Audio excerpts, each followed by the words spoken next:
Oke, selamat siang. Kita kembali lagi ya ke perkuliahan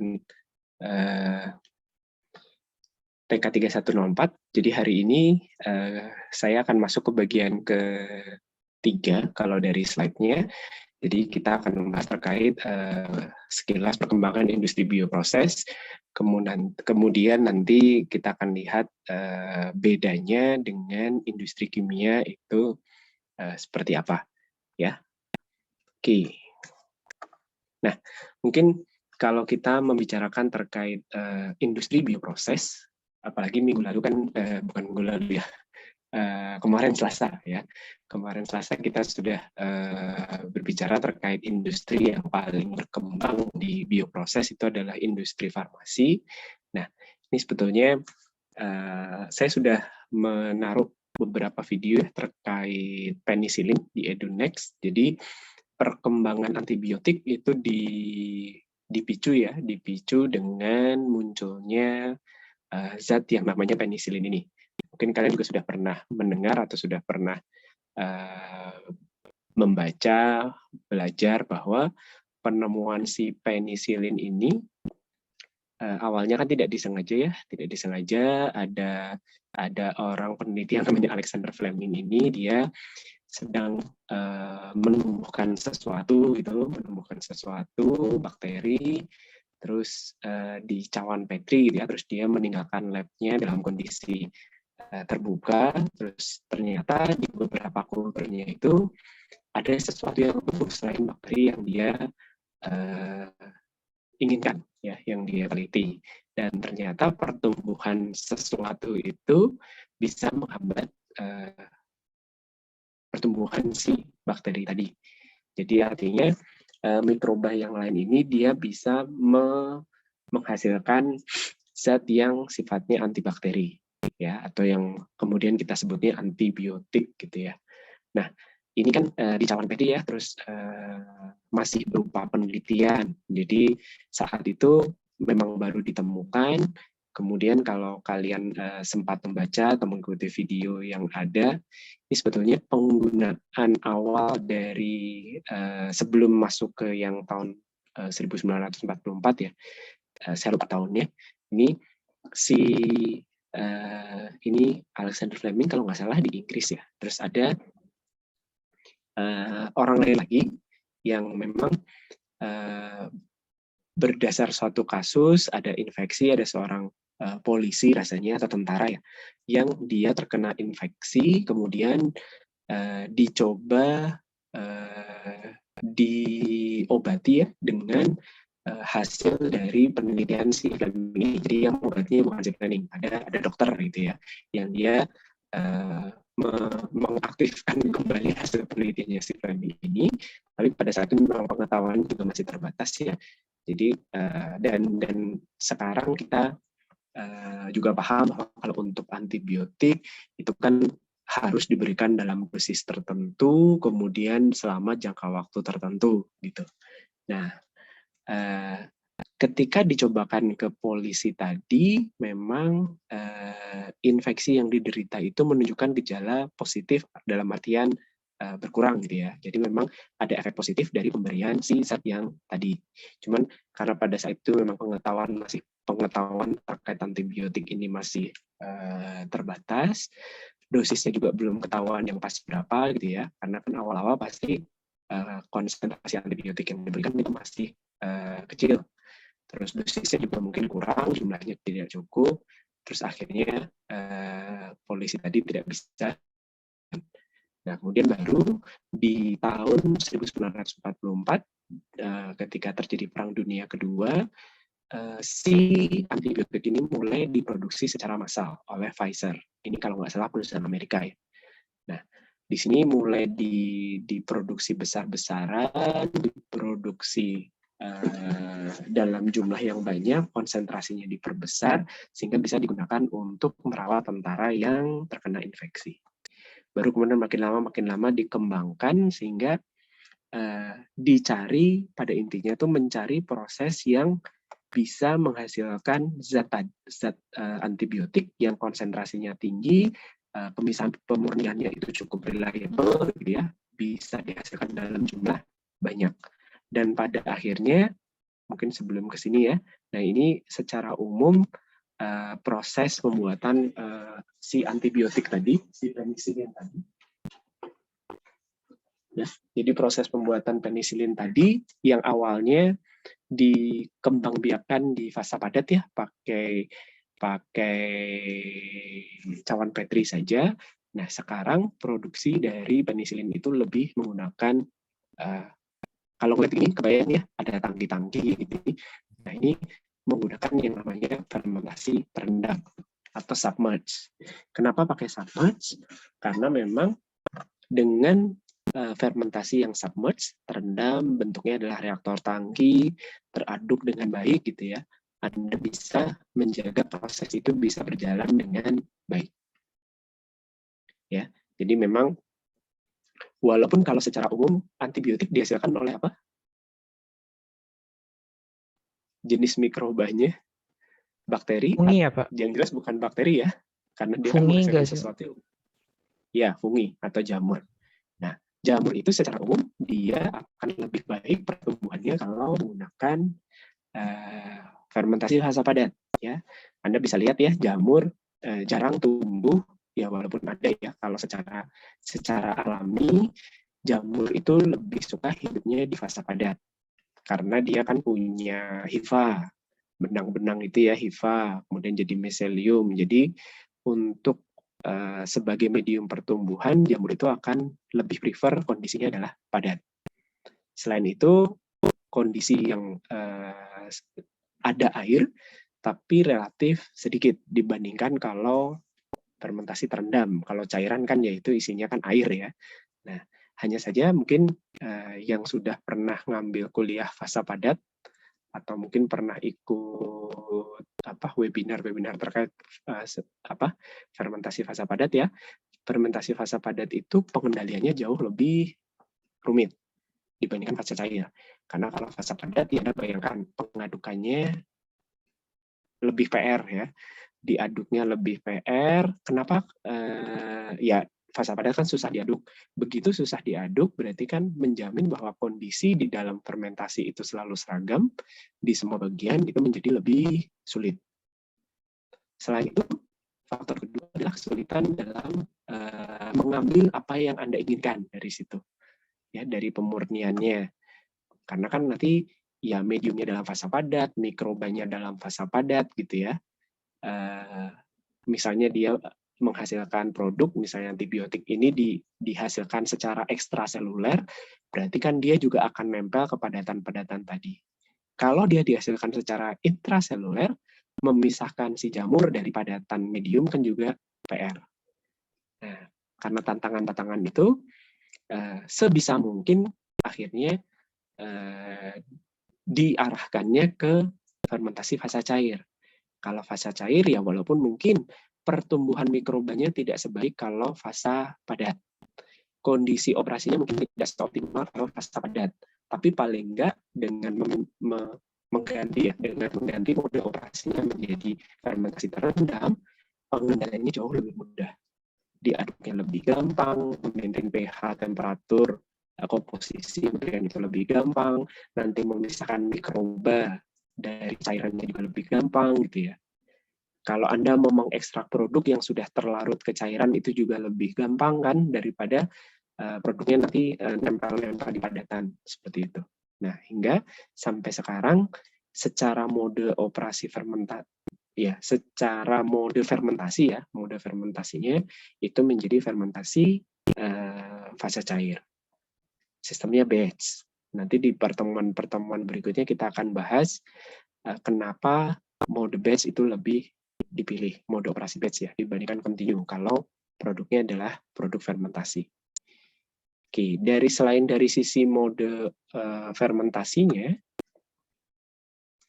kan tadi tujuan pengembangan industri ya, mulai dari penelitian ke skala industri, selain memperbesar skala produksi, tentunya yang diinginkan adalah Anda ingin memperbesar konsentrasi produk yang didapatkan sejak dari fermentasi. Karena makin besar konsentrasi yang didapatkan dari hasil fermentasi, maka proses pemisahan dan pemurnian lanjutannya itu akan makin mudah, relatif makin mudah. Seperti itu. Nah, oke, kalau tadi kita bicara proses fermentasinya, itu kan sebetulnya nanti lebih ke yang ini ya, jadi metode kultivasi dan metode fermentasi. Nah, selain ke metode bagaimana produksinya itu dijalankan ataupun pertumbuhan mikrobanya itu diatur, sebetulnya yang bisa dilakukan juga adalah, dan ini biasanya dilakukan semuanya ya, tergantung kebutuhan dan tergantung produknya nanti kira-kira mau dijual dengan harga berapa tentunya. Nah, biasanya yang dilakukan adalah satu, dari medianya. Jadi untuk menghasilkan produk fermentasi atau konsentrasi hasil fermentasi yang lebih tinggi, ini satu yang bisa Anda lakukan itu adalah memang menggunakan media yang lebih optimal. Dalam artian, medianya adalah makanannya si mikroba tadi. Kalau makanannya itu makin bagus, karena sebetulnya walaupun proses fermentasi itu adalah proses yang kompleks ya, di metabolisme mikrobial atau di mikrobiologi industri, Anda sudah tahu bahwa si mikroba itu nanti dia akan melakukan serangkaian pathway metabolisme untuk menguraikan atau mengoksidasi si makanan tadi ya, si substrat atau media fermentasi menjadi produk. Tapi walaupun itu adalah sesuatu yang kompleks, sebetulnya intinya kan prinsip neraca massa tetap jalan ya. Anda mungkin masih ingat prinsip neraca massa itu tidak akan hilang ya. Jadi hukum kekekalan massa itu tetap berlaku ya. Jadi sebetulnya konversi bahan baku menjadi produk itu tetap memenuhi hukum kekekalan massa. Ya, jadi tergantung produk itu nanti senyawanya apa, komposisinya apa, unsurnya apa. Nah, berarti kan medium tadi harus mensuplai unsur-unsur yang dibutuhkan untuk jadi produk. Tapi jangan lupa, karena kita bicara katalis yang hidup, selain dikonversi jadi produk, ya, mungkin kalau sambil dicoret-coret lebih enak ya. Sebentar. Pak, maaf motong. Ya. Suaranya agak kresek-kresek gitu, Pak. Sekarang masih kresek-kresek? Kadang kresek gitu, tapi dominan kresek gitu sih dari awal sampai sekarang. Oke, kenapa ya? Sebentar. Sekarang lebih jelas atau enggak? Sekarang sih jelas, Pak. Oke, semoga tetap jelas ya. Oke, mungkin diulang sedikit. Jadi sebetulnya ya, kalau proses konversi pakai mikroba, kan ada bahan baku ya, terus ada produk. Nah, sebetulnya konversi dari bahan baku menjadi produk, itu kan akan tetap memenuhi hukum kekekalan massa. Hanya nanti tinggal si bahan baku ini diuraikan sama si mikroba, terus disusun lagi jadi produk, gitu kan ya. Anda bisa bayangkan prosesnya seperti itu. Jadi sebetulnya ketika Anda memformulasikan bahan baku, itu ya harus mengandung unsur-unsur yang nantinya akan jadi unsur pembentuk dari si produk. Oke, hanya saja karena Anda menggunakan katalisnya itu katalis yang hidup, ya, selain jadi produk, bahan ini akan dipakai oleh katalis untuk tumbuh dan berkembang ya, menjadi lebih banyak gitu. Jadi ya bahan baku ini menunjang unsur dari si mikrobanya, unsur pembentuk dari mikrobanya. Makanya Anda belajar tentang karbohidrat, tentang protein gitu ya di kuliah biomol gitu. Untuk melihat komponen penyusun sel itu apa saja. Nanti kalau dia menghasilkan produk, produknya itu komponennya apa. Nah, bahan ini harus dioptimalkan untuk itu. Optimal dalam artian ya nanti unsur-unsurnya itu bisa dikonversi dengan baik menjadi sel maupun jadi produk. Kira-kira begitu. Ini suaranya apakah masih putus-putus? Masih, Pak. Di yang lain? Sama, Pak. Sama Pak. Sama Pak. Sama, Pak. Kenapa ya? Sebentar. Atau kita pakai mode biasa saja. Oke, wait.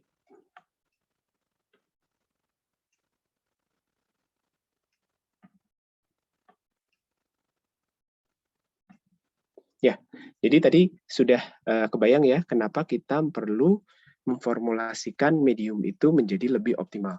Bagaimana korelasinya, kenapa medium yang nantinya optimal, arti optimal tadi ya, memang dia mengandung unsur yang optimal untuk dikonversi jadi sel baru dan jadi produk. Ya, makanya ketika Anda menggunakan kemarin kan kita sudah bahas ya, kalau gula diganti molase, molase diganti mungkin bisa nanti jadi pati, kalau pati nanti diganti menjadi selulosa, atau selulosa diganti lignoselulosa, itu akan jadi lebih susah untuk dikonversi. Mungkin harganya lebih murah, tapi Anda punya trade-off di situ. Ketika susah dikonversi, maka ujung-ujungnya nanti konsentrasi produk yang didapatkan akan lebih rendah. Itu dari sisi bahan bakunya. Yang kedua itu adalah dari sisi mikrobanya. Ya, karena katalisnya kan si mikroba. Makin bagus katalisnya, ya Anda bisa mengharapkan si produk yang dihasilkan itu konsentrasinya akan menjadi lebih tinggi. Ya. Nah, cara memperbagus mikrobanya ada dua sebetulnya. Sebelum lari ke pemulihan strain ini adalah memang dengan rekayasa genetika, tapi sebetulnya sebelum direkayasa, Anda juga bisa melakukan perbaikan menggunakan proses isolasi. Kalau pas mikrobiologi industri, apakah pernah disinggung terkait isolasi ini? Pernah nggak?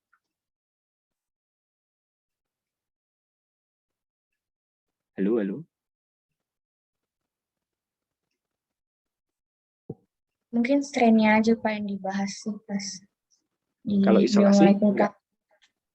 Isolasi pemuliaan ya maksudnya, tapi enggak terlalu Bukan jelas. pemuliaan. Jadi kan kalau misalnya Anda itu isolasi ya tahu ya, kan sekarang lagi ngetren tuh istilah isolasi.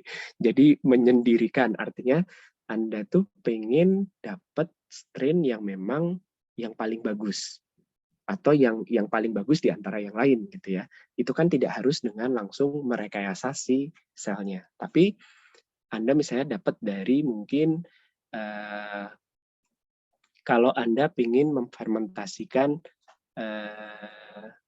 gula menjadi etanol gitu ya, pakai Saccharomyces cerevisiae. Mungkin Saccharomyces cerevisiae itu bisa diisolasi dari berbagai tempat, misalnya ngambil dari roti atau ngambil dari beberapa tempat gitu ya. Itu kan mungkin spesiesnya sama. Strain masih ingat ya. Jadi spesies yang sama itu strainnya bisa beda-beda. Strainnya beda-beda. Nah, strain yang beda-beda ini kemampuannya kan bisa beda-beda.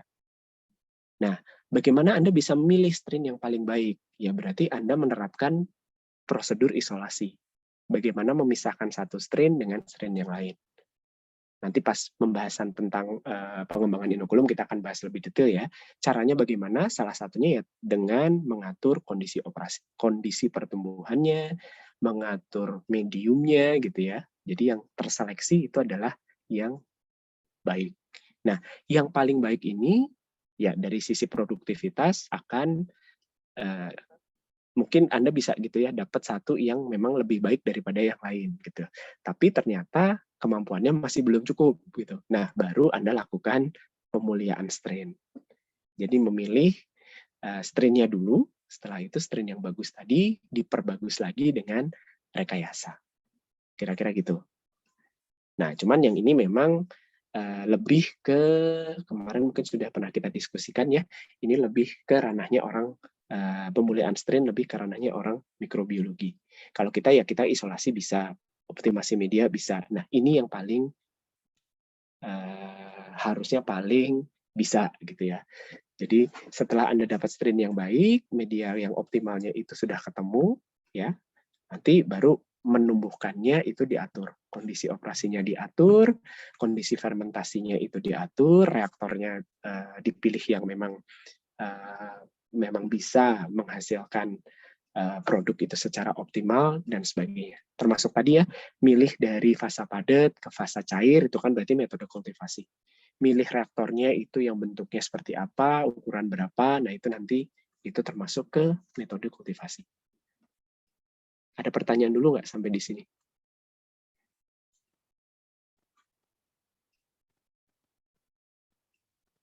Silakan.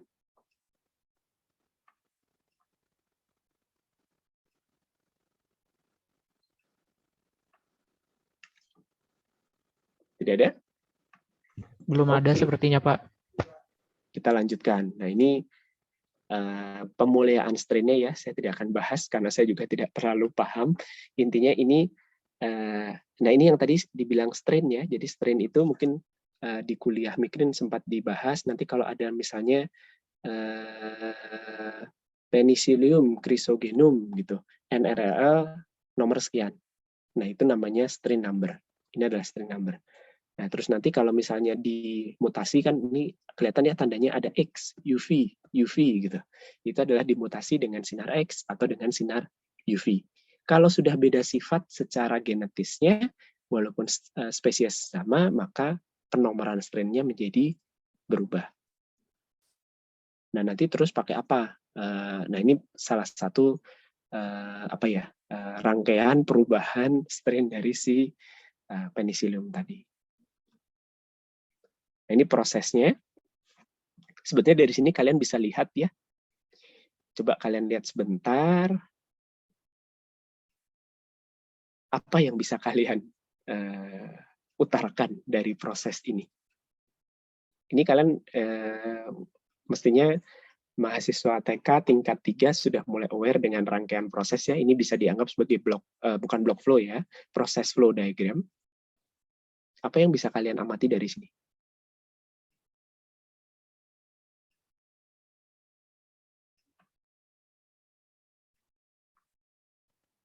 Bian, ada? Bian by Haki. Iya, Pak. Ya. Kalau lihat seperti ini proses pembuatan penisilin. Iya, Pak. Silahkan, Anda mau punya pendapat apa setelah melihat gambar ini? Ya, prosesnya cukup kompleks Pak untuk mendapatkan produk yang murni itu. Harus melewati berkali-kali ini gitu. Gimana? Berkali-kali apa? Ya harus dimurnikan lagi, terus harus dipisahin lagi untuk dapat produk yang murninya gitu, Pak. Ya, betul. Betul sebetulnya. Ini tuh seed fermenter, tahu ya? Seed itu apa? Bibit. Ya. Jadi seed fermenter itu adalah tempat atau proses untuk membiakkan si mikrobanya. Ya, jadi sebelum masuk ke reaktor fermentasi utama, satu Anda kan punya biokatalis, punya si penicilliumnya. Nah, salah satu tahap di industri bioproses itu adalah tahap pengembangan inokulum. Ya. Ini adalah tahap formulasi mediumnya. Nanti kan medium dengan inokulum masuk ke tahap fermentasi. Tahap produksinya di sini. Sisanya ini tahap apa? Tahap pemisahan. Pemisahan dan pemurnian. Ya. Jadi keluar dari proses fermentasi itu penisilin tidak akan bisa langsung dijual gitu ya. Harus difiltrasi dulu, dipurifikasi masuk ke kolom dulu, kemudian diekstraksi, kemudian setelah itu dievaporasi, kemudian ada ini kan prosesnya evaporasinya untuk kristalisasi ya, sehingga Anda dapat padatan, kemudian masuk evaporati lagi gitu ya, dan seterusnya. Ya, jadi memang secara umum di industri bioproses yang memang produknya itu adalah produk farmasi ya, terutama produk farmasi, kemudian kulturnya adalah kultur murni, yang paling ribet adalah di proses pemisahan dan pemurnian. Ya, itu yang kelihatan dari rangkaian proses ini. Nah, pemisahan dan pemurniannya. Iya, silakan. Kalau tadi itu yang ekstraseluler ya. Kalau intraseluler mirip gini juga gak? Atau lebih ribet lagi? Sebetulnya mau intra mau ekstra itu tahapannya itu ya kebayang ya, kalau itu ekstra, itu kan berarti nanti produknya sudah ada di dalam cairannya. Berarti produknya terlarut di dalam cairan sisa fermentasi, kemudian nanti Anda akan pisahkan. Pemisahan cairan kan macam-macam. Nah, kalau ekstra itu kalau intra berarti kan produknya ada di dalam selnya. Berarti Anda harus menambah tahapan untuk mecah si sel. Tapi setelah terpecah pun nanti dia akan pindah ke larutan kan. Kan nggak mungkin dipecah selnya dalam kondisi kering gitu. Kan biasanya kalau produk bioproses itu nanti larinya pasti ke cairan dulu. Bukan terus jadi ekstra enggak ya, tapi walaupun dia intraseluler, ketika dipecah dari selnya, nanti dia akan dilarikan harus terlarut dalam suatu medium cair. Baru nanti ada tahap pemurnian lagi. Hanya ketika dia, mungkin Anda bisa bayangkan, kalau sudah ekstraseluler, dia sudah langsung di cairan, berarti kan nyampur dengan sisa substrat gitu ya. Kalau ada enzim ya berarti dengan sisa enzim gitu ya. Nanti selain produk kan mungkin si sel itu menghasilkan asam-asam organik yang lain. Jadi di cairan itu isinya lebih kompleks. Itu kalau ekstraseluler. Kalau intraseluler, Anda ambil dulu selnya, terus dipecah. Nah, medium yang digunakan nantinya untuk melarutkan produk yang hasil pecahan sel itu kan lebih bisa kita atur ya isinya apa. Sehingga nanti ketika kita mau murnikan lebih lanjut, pisahkan lebih lanjut, itu relatif akan lebih mudah. Oke, Anda, proses pemisahan, oke. Kalau proses pemisahan yang sekarang sedang diajarkan itu kan hanya berbasis difusional ya. Oke, tapi Anda mungkin di kuliah PTK dulu banget gitu ya, masih ingat nggak ketika harus memisahkan sesuatu dari sesuatu, step-stepnya bagaimana kalau menurut Anda? Pernah dapat nggak? Atau pernah ingat nggak? Atau mungkin coba berlogika sedikit gitu ya. Ketika Anda mau memisahkan sesuatu dari sesuatu yang lain, apa yang Anda lihat? Pemisahan itu akan berdasarkan apa? Sifat yang mau kita pisahkan ya Pak. Perbedaan Sifat itu ada berapa? Ada kimia, fisika. Cuman sifat kimia? Enggak dong. Kan ada sifat fisik, ada sifat kimia ya. Betul ya? Betul kan? Iya Pak, ya. Tadi saya jawab fisika kimia Pak. Oke, sorry, nggak kedengeran. Jadi Anda perlu lihat sifat fisik dan sifat kimianya. Nah, kalau tadi ya di sel, kenapa ini yang duluan adalah filter? Search tank ini untuk penampungan ya. Jadi karena ini kan batch ya. Biasanya kalau di industri bioproses, proses fermentasinya batch, terus nanti produknya ditampung dulu, sehingga proses pemisahan pemurniannya itu bisa jalan secara kontinu. Makanya ada search tank.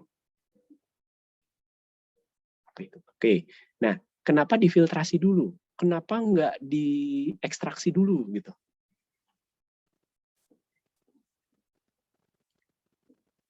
Kira-kira kenapa? Yang padatannya dipisah dulu. Ya, karena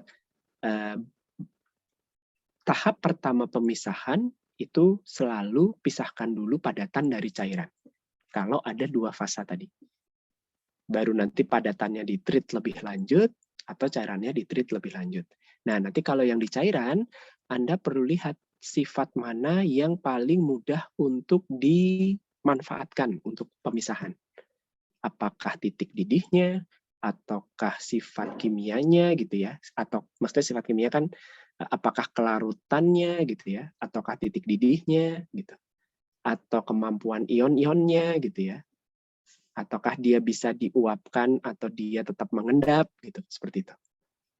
Nah, itu yang perlu Anda perhatikan. Jadi step-step dalam pemisahan ini perlu diperhatikan. Mana yang duluan? Mana yang belakangan gitu ya. Nah, ini saya nggak tahu pernah dapat itu nggak? Secara sekilas mungkin pas kuliah PTK pernah atau enggak? Atau lupa?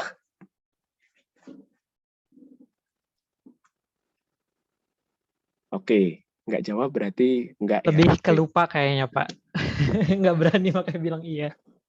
Oke, tapi kebayang ya. Jadi Iya, sebetulnya Pak. itu yang perlu Anda perhatikan ketika nanti melakukan serangkaian tahapan pemisahan dan pemurnian.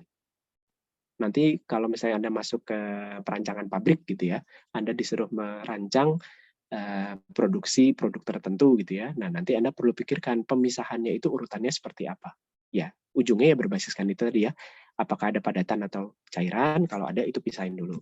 Nanti kalau produknya ada di dalam padatan, step-stepnya bagaimana? Kalau produknya ada di cairan, step-stepnya bagaimana? Kira-kira begitu. Oke. Nah, ini tahapan secara umum ya. Jadi harvest itu pemanenan ya. Jadi selesai proses fermentasi itu kira-kira ada di sini. Konsentrasi tahu ya, gram per liter. Kalau quality itu ya kira-kira kalau secara persen massa dari keseluruhan massa, zat yang aktifnya itu ada berapa persen. Angkanya mungkin berkorelasi ya, tergantung densitas dari produk. Nah, biasanya setelah dipanen, yang dilakukan adalah tadi, pemisahan padatan. Pemisahan padatan bisa pakai filtrasi, bisa pakai sentrifugasi. Secara umum ada dua itu, atau pakai membran. Membran kan juga filtrasi sebetulnya ya. Nah, terus setelah itu biasanya dilakukan proses isolasi. Jadi pemisahan yang Anda inginkan dari yang tidak Anda inginkan. Metodenya bisa pakai ekstraksi, sebetulnya kromatografi pun bisa. Jadi ekstraksi ataupun distilasi gitu ya. Walaupun mungkin kalau produk bioproses seringnya dia sensitif terhadap temperatur, sehingga jarang yang pemisahnya pakai distilasi atau pakai evaporasi atau kristalisasi. Walaupun kristalisasi juga dipakai di polishing. Nah, setelah dipisahkan ya, kan tetap ada istilahnya ada cairannya ya, ada mediumnya gitu. Nah, tahap kedua itu biasanya adalah pemurnian. Ya, pemurnian jadi Anda sudah dapat produk, tapi produknya masih dalam konsentrasi yang relatif kecil, dia ditingkatkan lagi. Evaporasi juga bisa meningkatkan kemurniannya. Setelah itu baru polishing. Polishing itu biasanya lebih ke bentuk akhir dari si produknya. Ya, karena kan apakah nanti Anda pengen produknya itu cair, cairannya mungkin yang viskositas tinggi atau viskositas rendah, atau mau yang bentuk padatan. Kalau padatan kan berarti kan harus dikeringkan, ya bisa pakai setelah kristalisasi berarti nanti ada pengeringan, bisa pakai evaporasi atau pakai spray dryer. Karena makin kering produknya, maka makin gampang kan ya, makin gampang disimpan, makin gampang didistribusikan, shelf life-nya lebih panjang gitu ya. Karena kandungan airnya lebih kecil. Nah, unitnya tidak hanya ini. Nanti harusnya kalian secara detail akan diajari di kuliah proses hilir industri bioproses. Kapan itu? Tahun depan ya, semester 7 rasanya. Oke, sampai sini dulu deh mau ditanyakan.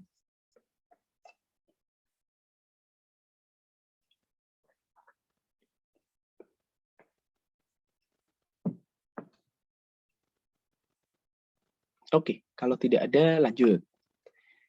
Nah, ini kemarin sudah dibahas ya, jenis-jenis industri bioteknologi atau industri bioproses. Nah, kalian juga bisa lihat, kan sudah dikasih tugas ya, kalian bisa refer juga ke sini, kemudian nanti cari literatur yang mendukung, tipikal produknya atau tipikal aplikasinya seperti apa. Ya mungkin yang dapat jasa gitu ya, mungkin nggak kebayang kalau sampai 10 itu apa saja, itu kalian bisa lihat di sini. Karena sebetulnya macam-macam ya, tidak hanya pengolahan limbah. Jadi kalian bisa lihat. Nah, kemudian ini milestone-nya. Kalau milestone itu berarti yang apa ya? Tonggak sejarah yang penting gitu ya, kira-kira yang berkaitan dengan bioteknologi. Jadi beberapa penemuan atau beberapa hasil penelitian yang penting gitu, yang menjadi ya milestone ya, yang menjadi cikal bakal pengembangan yang lebih lanjut gitu. Mulai dari ditemukannya proses fermentasi, kemudian bagaimana mendistilasi etanol, penemuan mikroskop gitu ya, penemuan vaksin dan seterusnya. Nah, ini beberapa hal yang penting ya. Nah, kemudian di sini juga Anda bisa lihat ya kalau tahunnya sih percaya aja lah ya, saya juga nggak hafal gitu ya. Nah di sini sebetulnya selain produk yang mulai berkembang di tahun-tahun tadi, Anda juga bisa lihat perkembangan terkait vessel. Vessel itu adalah tempatnya, reaktornya, ya. Mulai dari awalnya menggunakan kayu gitu ya, kemudian awalnya menggunakan kayu, kemudian menggunakan logam tembaga, kemudian dari sisi proses kontrolnya ya, apa saja yang dilakukan untuk mengendalikan si fermentasi tadi, terus mode operasinya gitu ya, terus sistem quality controlnya gitu ya. Jadi quality control ini diperlukan untuk misalnya perlu produk dengan spesifikasi tertentu, itu untuk menjaga agar produknya itu tidak meleset gitu ya dari speknya gitu, apakah dilakukan atau tidak. Jadi makin ke sini ya tentunya itu akan menjadi makin penting gitu. Terus pilot plan-nya, kemudian strain selection-nya. Anda bisa lihat ya. Oke, ada yang berkembang menggunakan sistem continue, kemudian reaktor-reaktornya juga berkembang menjadi reaktor yang punya kelengkapan yang makin kompleks gitu ya, pengendaliannya makin kompleks, dan ini tentunya akan dipengaruhi oleh si biokatalisnya, sifat dari biokatalisnya. Kemarin makanya pernah sudah disebutkan ya, ketika Anda ingin bikin produk tertentu, tahap penting berikutnya itu adalah pemilihan biokatalis. Karena biokatalis itu yang akan mendrive segalanya gitu ya, mendrive ke belakang-belakangnya. Atau kalau dibalik, misalnya Anda sudah pengen produk, Anda sudah punya bahan baku gitu ya, yang potensial untuk difermentasi. Nah, opsi-opsi produk yang bisa didapatkan ya tentunya akan bergantung pada biokatalis yang Anda pilih. Oke. Nah, dari sisi market shares, kita juga sudah pernah bahas ya. Ini belum nggak ketahuan tahunnya. Apa yang bisa Anda lihat dari sini?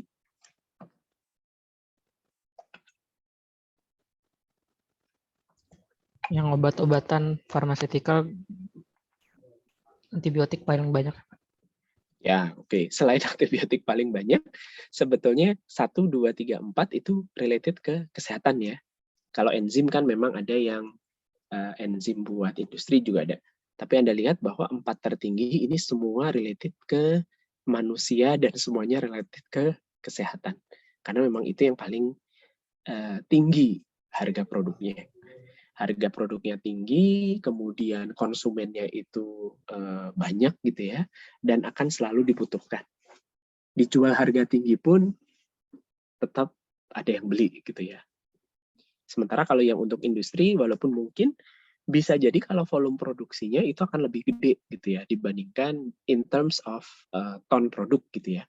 Ton produk per tahun mungkin kalau untuk industri-industri yang penggunanya itu adalah untuk sektor energi atau sektor industri lain gitu ya. Itu walaupun produksinya lebih tinggi tapi karena harga jual produknya rendah, kemudian konsumennya juga mungkin terbatas. Dan karena itu adalah bahan baku atau bahan, ya kalau energi kan berarti salah satu sistem pendukung utilitasnya gitu ya. Nah ini akan lebih murah harganya. Sehingga secara sales juga akan lebih rendah. Pak, vitamin tuh masuk farmaseutical gak sih, Pak? Apa? Kalau vitamin tadi masuk ke apa, Pak? Sebetulnya kalau vitamin itu masuk ke pharmaceutical. Ya, pharmaceutical atau kesehatan ya, nggak terlalu pharmaceutical. Tapi seharusnya lebih rendah karena ya Anda bisa Anda bisa lihat di pasar juga kan harga vitamin dibandingkan harga asam amino, dibandingkan harga antibiotik lebih mahal yang mana gitu kan. Dan opsi untuk apa? Untuk memproduksi vitamin itu kan lebih banyak ya. Jadi karena mungkin target untuk vitamin itu bukan target pengobatan ya, walaupun dia mungkin ya Anda bisa masukkan ke pharmaceutical sebetulnya, tapi kan tidak untuk pengobatan yang spesifik. Jadi secara sales lebih rendah. Ini kan salesnya ya. Ya Pak, makasih Pak. Maaf Pak, motong. Oke, nggak apa-apa. Ya, jadi kalau berdasarkan industri seperti ini. Ya, yang ini yang kemarin yang yang merah itu kan adalah yang ini ya, yang farmasi, kemudian chemical dan energi masuk ke sini, ini jasa, ini nggak ada apa pangan ya, pangan malah nggak ada karena mungkin memang pengelompokannya beda kali ya.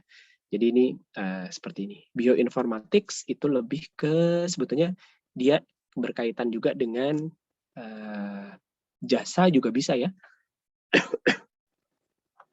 Walaupun produk ya, dia bukan jasa ya. Jadi nanti jadi kayak bioinformatik itu lebih ke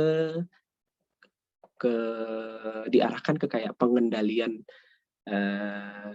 mikrobanya, tapi untuk keperluan-keperluan yang lebih spesifik. Misalnya untuk mendeteksi untuk mendeteksi misalnya keberadaan virus dalam suatu aliran sungai gitu ya. Jadi mungkin kalau pakai pengetesan normal mungkin tidak apa sih istilahnya ya? Tidak langsung tuh apa? Ya kebayang ya, maksudnya kan mungkin harus disampel dulu, dibawa ke lab dulu, dites dulu, itu kan mungkin makan waktu ya. Nah ini dengan memasang sensor mungkin di aliran sungai, sensor ini sebetulnya isinya itu adalah mikroba. Ya, mikroba yang kalau dia mendeteksi adanya mungkin dia bisa mendeteksi adanya logam berat tertentu atau virus tertentu, dia bisa misalnya bisa dengan treatment khusus ya, dia misalnya mungkin warnanya berubah gitu ya, atau dia menunjukkan sesuatu yang berbeda gitu ya, terus nanti dia bisa secara apa ya online ya istilahnya ya. Jadi dia bisa mendeteksi awal lah gitu. Jadi tidak butuh waktu lama untuk kira-kira, oh ternyata di aliran ini ada terdeteksi logam berat. Itu kalau saya sih masuknya ke jasa ya. Karena ya nantinya lebih ke lingkungan atau lebih ke environment gitu. Pak. Oke. Yuk. Maaf saya belum bisa on cam, kalau kayak biometrik itu bisa masuk ke bioelektronik nggak ya Pak? Biometrik itu apa? Yang kayak deteksi lewat sidik jari, terus pokoknya deteksi, apa ya Pak definisinya? Ya, kalau biometrik itu kan sidik jari, retina Ya. gitu ya.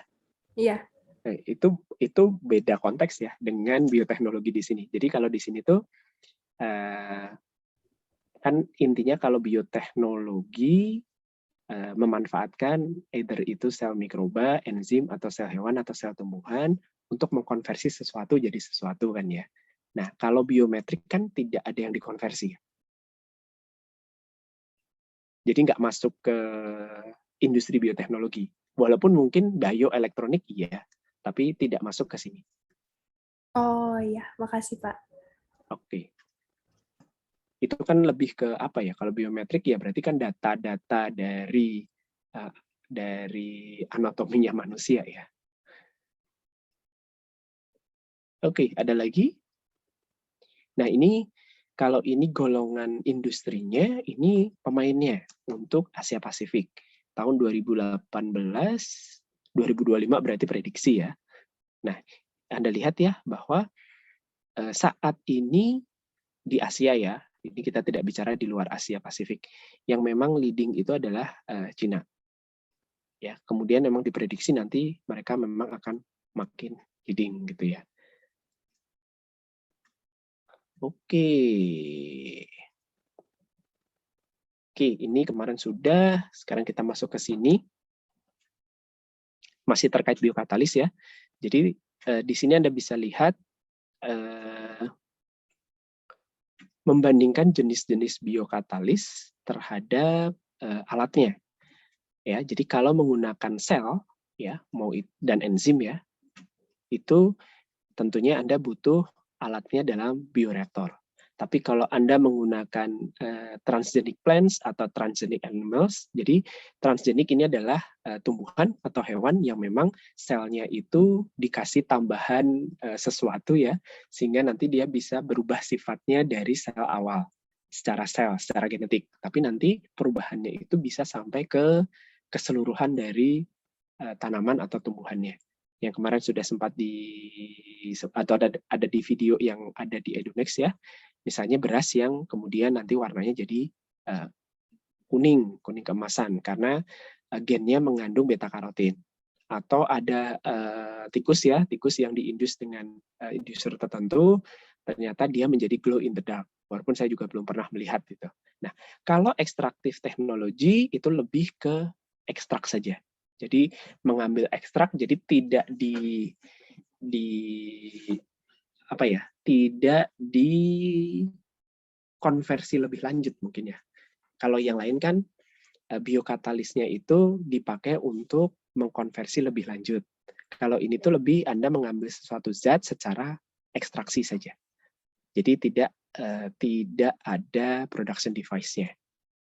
Production device-nya ya bagaimana Anda memperbanyak zat yang mau diekstrak. Itu adalah cara memproduksinya. Oke, kemudian Anda lihat di sini ya, dari raw material Anda bisa bandingkan kebutuhan bahannya itu seperti apa.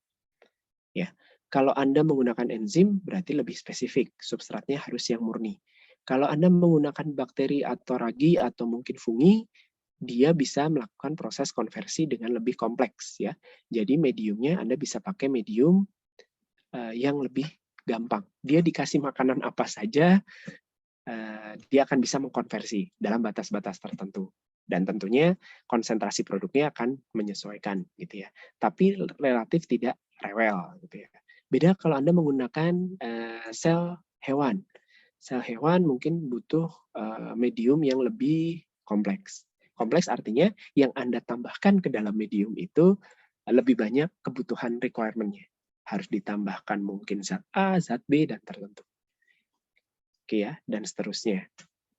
Oke, kemudian skala produksinya ini walaupun relatif ya.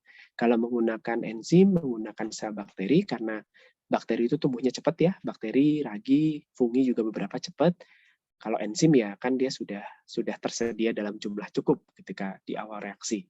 Ini prosesnya mungkin cepat. Ya, cepat in terms of bioproses itu hari gitu ya.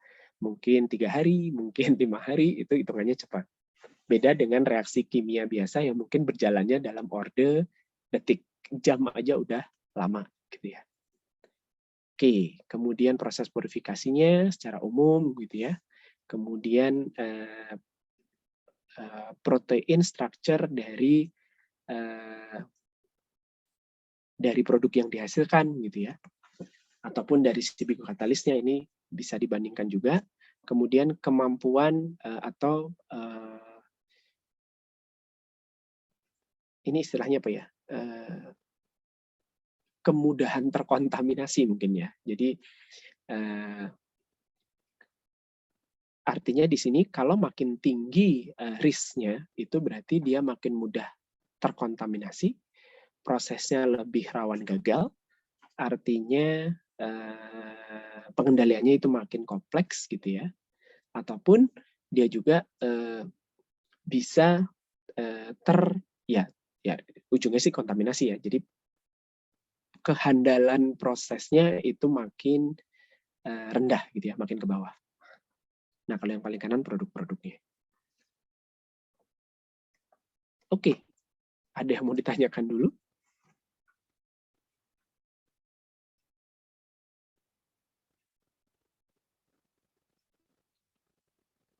Ya, ini secara umum, karena ini terkait dengan pemilihan biokatalis. Ya. Pemilihan biokatalis itu kan paling penting ya dalam tahapan awal ketika Anda mau mengembangkan industri. Nah, dengan mengenali sifat-sifat biokatalis secara umum, Anda bisa bayangkan nanti produknya itu akan seberapa mahal sih gitu ya. Produknya itu bisa dihasilkan seberapa banyak sih gitu, akan seberapa mahal bisa dijual gitu. Nah, yang membuat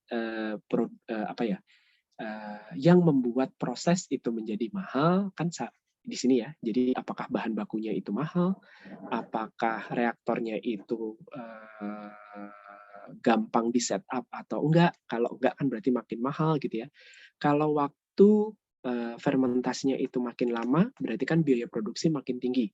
Kemungkinan kontaminasi makin tinggi, waktu makin lama ya berarti kan makin bukan makin berbahaya ya, kemungkinan gagalnya kan makin besar ya. Jadi ketika waktu fermentasi makin panjang, itu kan kemungkinan kontaminasi makin tinggi ya, walaupun biokatalisnya sama. Tapi ketika kemungkinan fermentasi makin tinggi, ini viral risk-nya itu juga makin tinggi, itu kan berarti kemungkinan gagalnya akan makin tinggi. Ketika kemungkinan gagal makin tinggi, proses pengendaliannya akan juga makin kompleks. Artinya ya biaya operasi larinya kan akan makin tinggi. Oke. Ada yang mau ditanyakan? Oh, izin bertanya. Yuk, silakan. Kalau misalnya yang whole plant, whole animal, apakah produknya itu tidak bisa kalau menggunakan biokatalis lain seperti mungkin sel saja? Kalau whole plant, whole animal kan memang tujuannya adalah mendapatkan tanaman baru atau binatang yang baru ya. Jadi memang si produknya itu adalah si ini gitu. Jadi sebagai biokatalis dia juga adalah sebagai produknya gitu. Anda awalnya punya beras yang biasa warna putih gitu ya. Produk yang Anda inginkan adalah beras yang mengandung beta karoten. Nah, beta karoten ini langsung dihasilkan oleh si tanaman tadi. Ya walaupun yang menghasilkan beta karoten adalah sel di dalam tanaman gitu ya. Tapi produk yang dihasilkan adalah ya beras yang punya warna kuning mengandung beta karoten. Proses produksinya terjadi di dalam tanamannya. Sembari si tanaman tadi tumbuh gitu. Makanya tidak bisa terus sel saja diproduksi di dalam bioreaktor. Karena memang produk yang diinginkan ya si tanaman tadi. Kalau sel yang dipisahkan ya, sel tanaman yang dipisahkan sebagai biokatalis, kemudian masuk ke dalam reaktor produksinya, itu nanti kan bahan bakunya ada lagi ditambahkan, kemudian nanti dia akan menghasilkan produk yang beda lagi. Jadi bukan tanaman itu sebagai produk akhir. Ya, kebayang ya? Oke, Pak. Menjawab tadi salah paham, Pak. Kirain produk yang dihasilkan mau diekstrak lagi gitu. Oh, produk yang dihasilkan bisa juga diekstrak lagi, tapi ditumbuhkan di dalam badan tanaman tadi. Nah, sebetulnya bisa kalau misalnya mau dihasilkan oleh selnya saja gitu ya, terus pakai bioreaktornya saja. Tapi biasanya kalau sudah dipisahkan selnya, kemudian dikasih bahan baku gitu ya, terus misalnya ini mau menghasilkan antibody. Ini antibody kan di atas juga ada ya. Jadi antibody yang dihasilkan secara transgenik itu memang belum bisa dihasilkan menggunakan selnya saja. Kebanyakan seperti itu. Antibody, kemudian saya nggak tahu yang lain ya, ini apa. Ini diekstrak dari tanaman atau dari binatang ya, betul. Tapi seharusnya memang bisa ya pindah ke bioreaktor bisa, tapi mungkin belum ketahuan gimana cara menumbuhkannya kalau pakai bioreaktor. Oke. Sip. Makasih, Pak. Oke. Ada lagi? Baik, kalau tidak ada, ini kuliahnya kan cukup sejam ya. Jadi untuk hari ini kita cukupkan sampai di sini materinya. Kita ketemu lagi minggu depan. Terima kasih, selamat siang. Mas, Pak.